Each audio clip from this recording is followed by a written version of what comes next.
కావాలనే మీ కలను నెరవేర్చుకోండి. సంప్రదించండి హెగ్డే ఫెర్టిలిటీ, హైదరాబాద్, తెలంగాణ.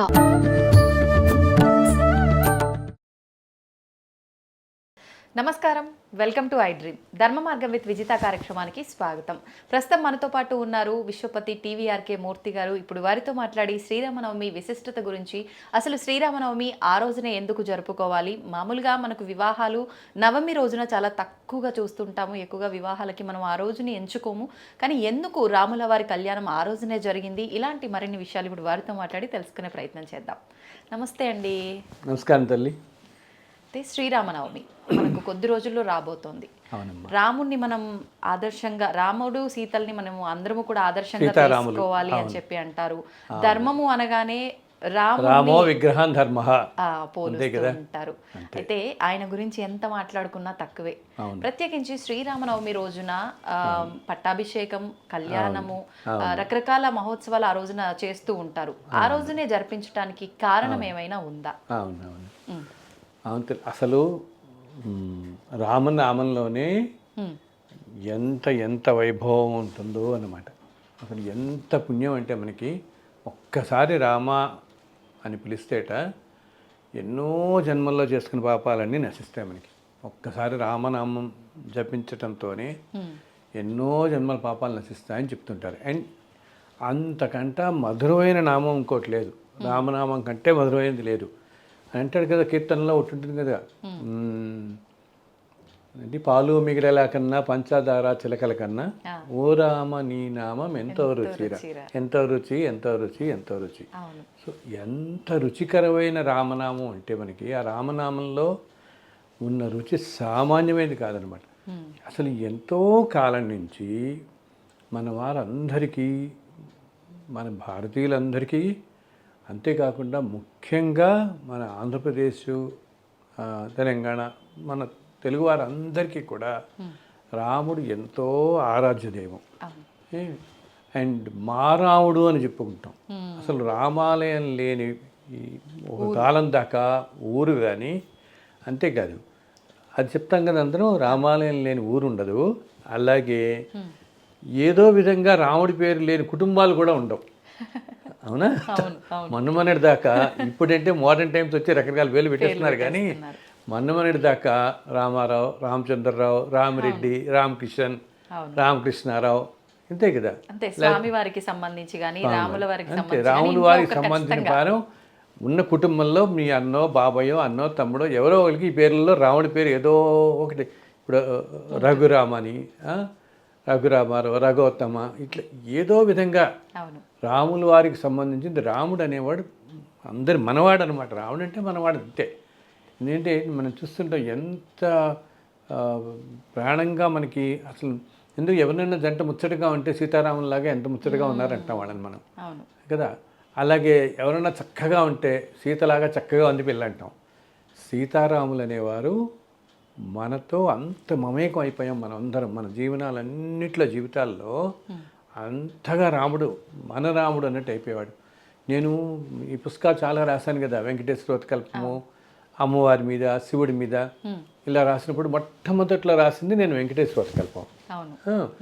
రాసిన తర్వాత అది చాలా ప్రాచుర్యంలోకి వెళుతున్నప్పుడు అప్పుడప్పుడు నాకు కొంతమంది ఫోన్ చేసి, అంటే ఒక్కొక్కరి నమ్మకాలు ఒక్కొక్కటి కదా. ఒకరికేమో శివుడు అంటే పంచ ప్రాణాలు, ఒకరికి హనుమంతుడు అంటే ప్రాణం, ఒకరికి అమ్మవారు అంటే ప్రాణం, ఒకరికి నరసింహస్వామి అంటే ప్రాణం, ఒకరికి సుబ్రహ్మణ్య స్వామి అంటే ప్రాణం, ఇలా రకరకాలుగా ఉంటాయి కదా. సో ఈ వెంకటేశ్వర వ్రతకల్పం ప్రాచుర్యంలో బాగా వెళ్ళిపోతుంటే ఊళ్ళ నుంచి నాకు అప్పుడప్పుడు కొంతమంది ఫోన్ చేసి అంటుండేవారు, స్వామి వెంకటేశ్వర వ్రతకల్పం రాశారు, చాలా బాగుంది, కొంచెం నాకు చాలా శివుడు అంటే చాలా ఇష్టం, మీరు శివుడి మీద ఎప్పుడు రాస్తారు అని అనేవారు. అలాగే కొంతమంది ఎవరన్నా ఫోన్ చేసి సుబ్రహ్మణ్య స్వామి మీద ఎప్పుడు రాస్తారు, నాకు చాలా ఇష్టం అండి, నేను ఎప్పుడు సుబ్రహ్మణ్య స్వామి గుళ్ళన్నీ వెళ్తుంటానంటారు. ఇంకొక ఆయన నాకు ఫోన్ చేసి నాకు హనుమంతుడు అంటే చాలా ఇష్టం, హనుమంతుడి మీద ఎప్పుడు రాస్తారని ఇంకోళ్ళారు. ఇంకొక ఆవిడేమో నాకు అమ్మవారు చాలా ప్రాణం, మాకు నేను ఎప్పుడూ లలిత సహస్రనామాలు చదువుతాను, అసలు అమ్మ అంటే నాకు ఇంకా పంచ ప్రాణాలు, అమ్మవారి మీద ఎప్పుడన్నా రాయండి ఒకటి వ్రతం అని ఉంటేవాళ్ళు. ఇలా అడుగుతుండేవాళ్ళ. విచిత్రంగా ఇలాగే ఉంటుండగా వరంగల్ నుంచి ఒకసారి ఒక ఆయన నాకు ఫోన్ చేసి, మీ పుస్తకాలన్నీ చాలా బాగున్నాయండి, మా రాముడి మీద ఎప్పుడు రాస్తారు మీరు అన్నాడు. రాముడు వారి దగ్గర ఆ? వీళ్ళందరూ మిగతా వాళ్ళందరూ నాకు సుబ్రహ్మణ్య స్వామి ఇష్టం, సుబ్రహ్మణ్య స్వామి ఇప్పుడు రాస్తారు, శివుడు అంటే ఇష్టం, శివుడు ఇలా అన్నారే కానీ రాములు వారి మీద అడిగిన వాళ్ళందరూ నన్ను ఏమన్నా తెలుసా, ఏమంటే మీ పుస్తకాలు చాలా బాగున్నాయి, మా రాముల మీద పెట్టి రాస్తారు మీరు, రాముడు మా రాముడు అయ్యాడు. ఇప్పటికీ నేను మర్చిపోలేను అండి. ఒక ఆలయంలో అర్చకులు అనమాట, మా రాముల వారి మీద ఎప్పుడు రాస్తారండి అనేవాడు ఆయన. అలాగా అంత ఓన్ చేసుకుంటాం మనం రాముడు. అసలు ఎందుకు ఏదైనా కష్టం కడితే అయ్యో రామా అనే వస్తుంది నోట్లోంచి గబుక్కుని, అంతే కదా. పెద్దవాళ్ళు కూడా పడుకునేటప్పుడు లేచేటప్పుడు ప్రతి పని వెనకాల రామ రామ అని అంటారు, రామ రామ అనుకుంటాం. అలాగే పాతకాలంలో అంటే పాతకాలం అనేది ఎందుకంటే ఇప్పుడు మోడర్న్ టైమ్స్ అయిపోయి అన్నీ అలా అనుకోవాల్సి వస్తుంది. మనం మొన్నటి దాకా ఎవరైనా ఏదైనా కొత్తది ప్రారంభించినా శుభలేఖలు అట్లా ముందర శ్రీరామ అని రాసేవాళ్ళు. శ్రీరామ అని రాసి కానీ మొదలుపెట్టేవాళ్ళు కాదు. ఏంటి ఉద్యోగాలే కాదు, ఈ బిజినెస్లు వ్యాపారాలు చేసుకునే వాళ్ళందరూ పైన శ్రీరామ. అసలు అంతే. ఇంకా ఆశ్చర్యం ఏంటి తెలుసా, పాతకాలంలో ఉత్తరాలు రాసే వాళ్ళందరూ కూడా పైన శ్రీరామ అని రాసేవాళ్ళు. పోస్ట్ కార్డ్స్లో పైన శ్రీరామ అని రాసేవాళ్ళు. ఇంకా విచిత్రంగా ఆ రోజుల్లో కొంతమంది అంటే రాములు వారు రాస్తున్నట్టు భావన అనమాట, శ్రీరామ వ్రాలు అని కూడా ఉండేది. ఈ చూస్తున్న వాళ్ళందరూ ఈ ప్రోగ్రామ్ మన వాళ్ళకి తెలుస్తుంది, అప్పుడు జనరేషన్ వాళ్ళు పైన శ్రీరామ వ్రాలు అని రాసేవాళ్ళు. శ్రీరామ్ అనేది చాలా మందికి ఇప్పటికీ కూడా అలవాటు. నేను చూస్తుంటాను, ఏదైనా శుభలేఖలు, ఏదైనా పత్రికలు, ఏదైనా కొత్త కొత్త మొదలు పెడుతున్నా మొట్టమొదటిగా శ్రీరామ అని రాస్తారు. ఎందుకంటే రామనామం తలుచుకుంటే అంత జయప్రదంగా సాగుతుంది అని మనకి నమ్మకం అనమాట. రాముని తలుచుకుంటే చాలు జయప్రదంగా సాగుతుంది మనకని. సో అంతటి మహోన్నతమైనటువంటిది. అందుట్లో రాముడు ఏంటి తల్లి, సాక్షాత్తు శ్రీమన్నారాయణుడే వచ్చి మానవ రూపంలో మనందరి మధ్య తిరిగి అతి సామాన్యమైన మానవులాగా అన్ని కష్టాలు పడి జీవన విధానం సాగించిన వాడు శ్రీరాముడు. మనందరి మధ్య మనతో పాటే ఉండి మనలాగా కష్టాలు పడే రామచంద్రుడు అయినా ఎంతో ధర్మమూర్తిలాగా ఉండి, అందుకని మనం అంటే రామ విగ్రహం ధర్మ. రాములు వారంటే అలా ధర్మస్వరూపం. ధర్మస్వరూపం అంటే భగవత్ స్వరూపం అన్నమాట. సో అంతటి సాక్షాత్తు శ్రీమన్నారాయణుడే రామచంద్రమూర్తిగా ఈ భూమి మీద వెలిసింది. ఒకానొక సంవత్సరంలో చైత్ర శుద్ధ నవమి నాడు పునర్వసు నక్షత్రంలో మధ్యాహ్నం 12 గంటలకి అభిజిత్ లగ్నంలో జన్మించారు స్వామి. సో భగవంతుడు అవతరించటం కదా, అది సాక్షాత్తు శ్రీమన్నారాయణుడే మనకి అవతరించటం అంటే ప్రపంచం మొత్తానికి ఎంతో శుభం. అంటే ఎంతో కళ్యాణం అంటాం. కళ్యాణం అంటే కళ్యాణం అనేది వివాహం అనే అర్థమే కాకుండా శుభప్రదం అని కూడా వస్తుంది. ఎంతో కళ్యాణమయం అంటాం, అంటే ఎంతో శుభప్రదంగా. సో భగవంతుడు ఈ భూమి మీద అవతరించడం అనేది ఎంతో కళ్యాణం, సమస్త విశ్వానికి కళ్యాణకరం అన్నమాట. అందుకని ఆయన జన్మదినం రోజున మనం సీతారాముల కళ్యాణాన్ని అంత వైభోగం చేసుకుంటాం. జన్మదినం ఆయన వచ్చిన రోజున మనకి భూమి మీదకి వచ్చి మనందరినీ కాపాడడానికి, రక్షించడానికి వచ్చిన రోజున కాబట్టి ఆ స్వామి అవతరించడమే ఈ సమస్త విశ్వానికి కళ్యాణకరం. అందుకని ఆ రోజు మనం ఆ ముహూర్తంలో సీతారాముల కళ్యాణాన్ని వైభవంగా ప్రపంచమంతా ఎంతోమంది ఎన్నో ఆలయాల్లో చేస్తారు. మనకి ఎప్పుడో తరతరాలుగా ఆనవాయితీగా భద్రాచలంలో ఎంతో వైభవంగా మనకి ఏప్రిల్ నెలలో శ్రీరామనవమి వస్తూ ఉంటుంది. ఇప్పుడు నవరాత్రులు వస్తాయి కదా, ఉత్సవాలు మనకి ఉగాది నుంచి. ఆ నవరాత్రుల్లో నవమి రోజు మనకి 9వ రోజు ఎంతో వైభవంగా శ్రీరామనవమి మనం సీతారామ కళ్యాణం జరుపుకుంటాం మనం అన్నమాట. అవును అవును. అయితే ఇప్పుడు మీరు ఎలాగో భద్రాచలం అన్నారు కాబట్టి భద్రాచలంలో స్వామివారి కళ్యాణం ఎంత విశిష్టత ఉందో అక్కడ ఉండే ఆ తలంబ్రాలు, ముత్యాల తలంబ్రాలకు కూడా అంతే విశిష్టత ఉంది. ఇంకొకటి ముఖ్యంగా మనకు తలంబ్రాలు అనేసరికి అందరం కూడా పసుపు రంగు గుర్తొస్తుంది, కానీ భద్రాచలంలో ఎరుపు రంగు అక్షతలన్నీ కూడా అక్కడ తలంబ్రాలు. ఎందుకంటే తల్లి దానికి ప్రత్యేకం అంటూ ఏమి లేదు. ఆ తలంబ్రాలు ఏంటంటే దాంట్లో వాళ్ళు పన్నీరు కూడా కలుపుతారనమాట. ఇది ఎప్పటి నుంచో కూడా ఇప్పుడు భద్రాచలం ఇదంతా కూడా గోల్కొండ నవాబు కింద ఉండేది కదా. సో ఆ రోజుల్లో కళ్యాణం అప్పుడు ఈ దాంతో మామూలు మన తలంబ్రాలతో పసుపుతో మనం చూసిన తలంబ్రాలలో వాళ్ళకి ఆ పన్నీరు కలపడం కూడా సాంప్రదాయకంగా వచ్చింది. ఆ రోజుల నుంచి అదే కొనసాగుతోంది. అందుకని ఎర్రగా ఉంటాయన్నమాట. ఓకే. ఇంకోటి విశేషం రాముల వారిది సీతారాముల వాళ్ళది ఎంత మంగళప్రదం, ఆ కళ్యాణం అనేది ఎంత విశిష్టం అని అంటే ఆల్మోస్ట్ నిన్న మొన్నటి దాకా ఇప్పటికీ కూడా చాలా కుటుంబాలలో మన శుభలేఖలో మొట్టమొదటిది శ్లోకం వేస్తారు. జానక్య కమలాంజలి పుటే అని ఒక శ్లోకం ఉంటుంది. శ్రీరామ వైవాహిక అని చెప్పి పూర్తవుతుంది ఆ శ్లోకం. ఆ శ్లోకంలో అర్థం ఏంటంటే అమ్మవారి చేతిలో తీసుకున్న తలంబ్రాలు ఉన్నాయి కదా, చేతిలో తీసుకున్న తలంబ్రాల్లో అమ్మవారి చేతులు మహాలక్ష్మి చేతులు ఎర్రగా ఉంటాయట. ఈ ఎర్రగా ఉన్న అమ్మవారి చేతుల్లో వస్తున్నటువంటి ఆ తలంబ్రాలు స్వామివారి మీద అలా పోస్తుంటే స్వామి ఏమిటి ఎంతో తెల్లగా మెరిసిపోతూ ఉంటాడు. అసలు ఆ ముత్యాలతో కలిపి వేస్తారు కదా, తెల్లటి ముత్యాలు ఆయన మీద పడగానే నీలంగు సంతరించుకుంటాయి ఆ ముత్యాలే. అవి అంత అలా రంగులు మారుతూ ముందు నీకు ఎర్రగా కనపడతాయి ఆ ముత్యాలన్నీ. స్వామి తల మీద అలా ధారగా కారుతున్నప్పుడు తెల్లగా కనపడతాయి. ఆ ధార శరీరం మించి ఇలా జారుతుంది కదా, ఆయన జారుతున్నప్పుడు ఆ నీలపు వర్ణం దీని మీద రిఫ్లెక్ట్ అయ్యి ఈ ముత్యాలన్నీ నీలంగా కనపడతాయి. సో ఆ శ్లోకం అర్థం ఇదే అన్నమాట. ఆ శ్లోకం ఉంటే ఎంతో వైభవంగా మంగళప్రదంగా ఉంటుంది వధూవరులకి అని ప్రతి శుభలేఖలోనూ పైన ఇది రాసేవాళ్ళు. ప్రతి శుభలేఖలోనూ ఇప్పటికీ చాలా కుటుంబాల్లో మొట్టమొదటి మనం చూస్తే అదే ఉంటుంది. జానక్య కమలాంజలి పుట్టే అంటూ 4 చరణాలతో వస్తుందన్నమాట. ఆ శ్లోకం రాస్తాం మనం. దానికి అర్థం ఇది. అమ్మవారి చేతిలో నుంచి వచ్చిన ముత్యాలు ఎర్రటిగా కనపడుతున్న ముత్యాలు రాముల వారి మీద పడుతున్నప్పుడు తెల్లగా, తర్వాత ఆయన శరీరం కాంతి అంతా నీలం కాంతి కదా, నీలంగా మెరిసిపోతూ ఉంటాయి అని. ఇవి ఏంటంటే ఇవి మానవులందరికీ ఏ గుణాలు ఉన్నాయో ఆ గుణాలకి ప్రతీకగా చెప్తారు. రజోగుణం, తమోగుణం, సత్వగుణం ప్రధానంగా మనం ఉండాలి అని. ఈ గుణాలకి ఆధారంగా ఆ రంగుల్ని అలా చెప్తాం అన్నమాట. ఈ 3 ఇవన్నీ కూడా మానవులందరూ ఈ గుణాలతో పాటు ఉంటారు, ఇది ప్రతిబింబిస్తూ ఉన్నట్టని. అండ్ ఆ తలంబ్రాలు, ముత్యాల తలంబ్రాలు ఎంతో అందరికీ ఆశీర్పూర్వకంగా వాళ్ళందరూ ఇస్తారు మనకి అది. అండ్ ఎంతో ముచ్చట అనమాట. సీతారాముల కళ్యాణాన్ని తిలకించటం అది కూడా ఏంటి, ఆ కళ్యాణం సీతారామ కళ్యాణంతో ప్రపంచం మొత్తం కూడా కళ్యాణంగానే ఉంటుందని. భగవంతుడి కళ్యాణం ఎందుకు చేసుకుంటాం మనం? చెప్పాను, ఆయన జన్మించిన రోజున కళ్యాణం చేస్తున్నామని. ప్రపంచం అంతా చల్లగా ఉండాలి ఈ సంవత్సరం అంతా కూడా అని చెప్పేసి. ఇప్పుడు మనం చూడండి, తిరుమలలో ప్రతిరోజు కళ్యాణం ఉంటుంది. ఇప్పుడు ఎన్నో ఆలయాల్లో ప్రతిరోజు కళ్యాణం జరిపిస్తారు. భద్రాచలంలో కానీ మనం అందరూ కూడా నిత్య కళ్యాణం అవుతూనే ఉంటాయి అన్ని చోట్ల, ఎన్నో ఆలయాల్లో అనమాట.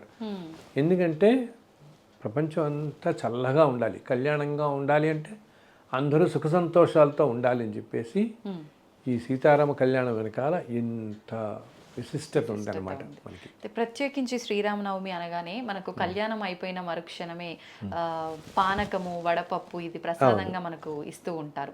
ప్రత్యేకించి పానకము, వడపప్పే ఎందుకని ఆ రోజు? అంటే మనం మన సాంప్రదాయంలో కూడా వివాహం సమయంలో పానకం బిందెలని ఇస్తారు. వచ్చిన అదేంటి వివాహానికి తరలి వచ్చిన వాళ్ళందరికీ కూడా ఇస్తారు. అవతల పెళ్లి వారికి, అతిథులందరికీ ఇస్తున్నారు, మగ పెళ్లి వారికి ఇస్తారు. సో ఇది ఎండాకాలం కదా, సో ఈ ఎండాకాలంలో వాళ్ళు ఎంతో వస్తారని చెప్పి, పాపం కష్టపడి వచ్చారు అని చెప్పి చల్లగా ఉండడానికి, శరీరానికి చల్లటిదనం కలగడం కోసం వాళ్ళకి ఈ పానీయం యాక్చువల్గా నిజం చెప్పాలంటే మొట్టమొదటి రోజుల్లో ఇది తేనెతో చేసేవాడు, తేనె నీరు ఇచ్చేవారు. సో అది ఆ తర్వాత కాలంలో బెల్లం పానకంగా మనకు వచ్చింది. నీళ్ళలో బెల్లం కలిపి దాంతోపాటు కొంచెం శరీరానికి బెల్లం ఎక్కువ తీసుకుంటే పైత్యకరం అని పైత్యం చేయకుండా ఉండడం కోసం కొంచెం మిరియాలును యాలకులు కూడా వేస్తున్నారు కొన్ని చోట్ల, అది కూడా వేయటం జరుగుతుంది. మరి వడపప్పు ఎందుకని? పెసరపప్పు నీటిలో నానబెట్టి వడపప్పు అని చేసుకుంటాం కదా, అది మామూలుగా మనం ఎప్పుడు కూడా మనం నీటిలో నానబెడితే అట్లాను. ఆ రోజు వడపప్పుని ఎందుకంటామంటే దీన్ని స్వీకరించటం వల్ల అంత ఎండల్లో మనకి వడదెబ్బ తగలకుండా ఉండడం కోసం అని తిట. ఆ మధ్య ఒకరు ఎవరో పెద్ద ఆయన నాకు చెప్పారు ఇది.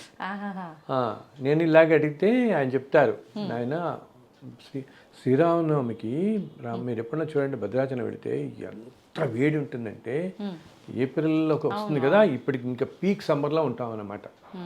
సో వచ్చిన అతిథులు అందరూ వడదెబ్బ తగలకుండా ఈ వడపప్పు, ఈ పానకం, సో ఇది విశిష్టంగా ఇప్పుడు ఒక్కొక్క ఆలయాల్లో ఒక్కొక్క మన తిరుమల అనగానే లడ్డు వెంటనే మనకి గుర్తొచ్చేది కదా, లడ్డు ప్రసాదం వడ ప్రసాదం గుర్తు.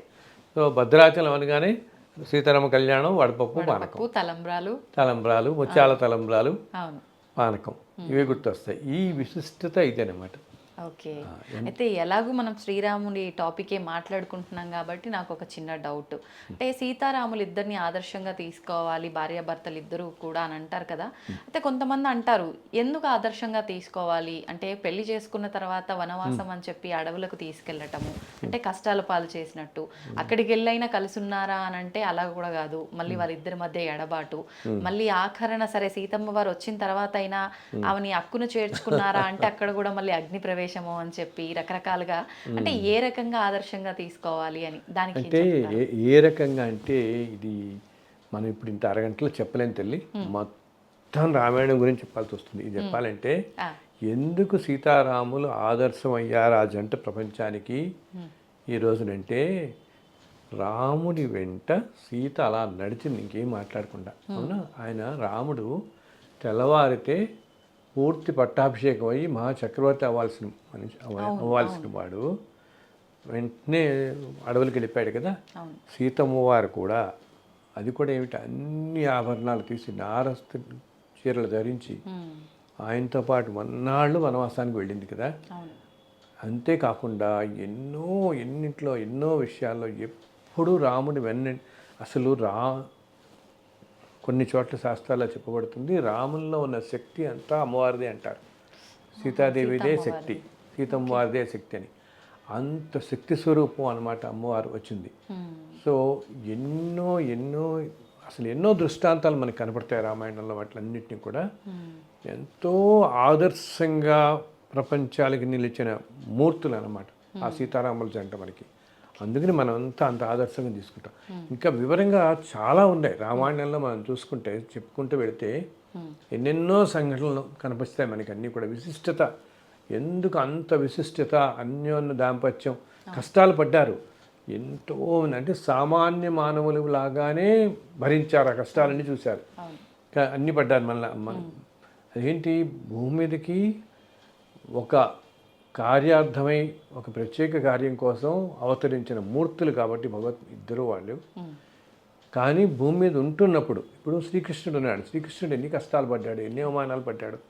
సాక్షాత్తు శ్రీమన్నారాయణుడే కృష్ణుడిగా అవతరించినా కూడా అలాగే ఆయన ఉన్న కాలంలో ఆయనని భగవంతుడే అని తెలుసుకున్న వాళ్ళు అందరు లేరు కదా. ఇప్పుడు రాములు ఉన్న కాలంలో కూడా రాముడు భగవంతుడే అని అందరూ ఇప్పుడు రావంటే ఒప్పుకోడు కదా. ముందు ఎంతోమంది భగవంతుడని కాదు సామాన్య మానవుడిలాగానే చూసేవారు కదా.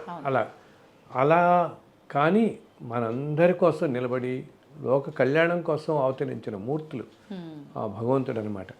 సో ఆ సీతారాములు అన్యోన్యత అనేది మనకి ఎప్పటి నుంచో వస్తున్నది, దానికి ఎంతో విశిష్టత ఉంది. అందుకని సీతారాముల్లాగా చల్లగా ఉండండి అని అంటాం, సీతారాముల్లాగా జంట ఉంది అని అంటాం. మీరు అన్నది కరెక్ట్ అయినా దానికి ఈ వెనకాల వాళ్ళ అన్యోన్య దాంపత్యానికి ఆ విశిష్టతకి ఎన్నో దివ్యమైన ఏమంటామంటే ఎన్నో సూక్ష్మ రహస్యమైనటువంటి విశేషాలు చాలా ఉన్నాయి దాంట్లో. ఆ రామాయణం మొత్తంలో చాలా చోట్ల ఉన్నాయి, చాలా అది మనకి గబుక్కుని అర్థం కావాలన్నమాట చెప్తే. సంతోషం అండి, చాలా మంచి విషయాలు తెలియజేశారు. శ్రీరామనవమి విశిష్టత గురించి, ముఖ్యంగా తలంబ్రాల యొక్క ఆ చిన్న రహస్యాన్ని కూడా తెలియజేశారు. ధన్యవాదాలు. చాలా చాలా సంతోషం తల్లి. సీతారామచంద్రుల వారి గురించి ఇలా మాట్లాడుకోవటం కాసేపు ఎంతో సంతోషం అనిపించింది. అసలు ఇందాక అనుకున్నాగా రాములు వారి రాముడి పేరు లేని ఇల్లు ఉండేది కాదు. అంతదాకా దానికి మనం సినిమా రంగం తీసుకుంటే రాముల వారి మీద వచ్చిన పేరుతో సినిమాలు ఎక్కడ రాలేదు. అవును అవును లవకుశ దగ్గర నుంచి ఓల్డ్ మూవీస్ అన్ని కూడా ఎన్ని ఓల్డ్ మూవీస్ ఇప్పుడు మన సీతారామం అనేది వచ్చినట్టుంది కదా.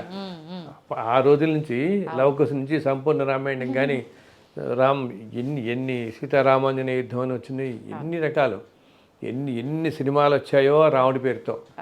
మన అందరి జీవితాల్లో రామ శబ్దం, రామనామం, రామ రూపం, ఆ శ్రీరామ తత్వం అనమాట. ఆ తత్వాన్ని మనం అర్థం చేసుకుంటే అంతకంటే పుణ్యం ఇంకొకటి లేదు, అంతకంటే జ్ఞానం లభించదు. అది ఆ రామచంద్రుల వారిని, సీతారామచంద్రుల వారిని మరొక్కసారి ఈ సందర్భంగా మీ వల్ల తలుచుకునే భాగ్యం కల్పించినందుకు మీకు నా కృతజ్ఞతలు. అలాగే హనుమత్ లక్ష్మణ సమేత శ్రీ సీతారామచంద్రుల వారు మనందరినీ చల్లగా చూడాలని ఆ రామచంద్రమూర్తిని అందరినీ ప్రార్థిస్తున్నాను తల్లి. ధన్యవాదాలండి. జై శ్రీరామ్. జై శ్రీరామ్.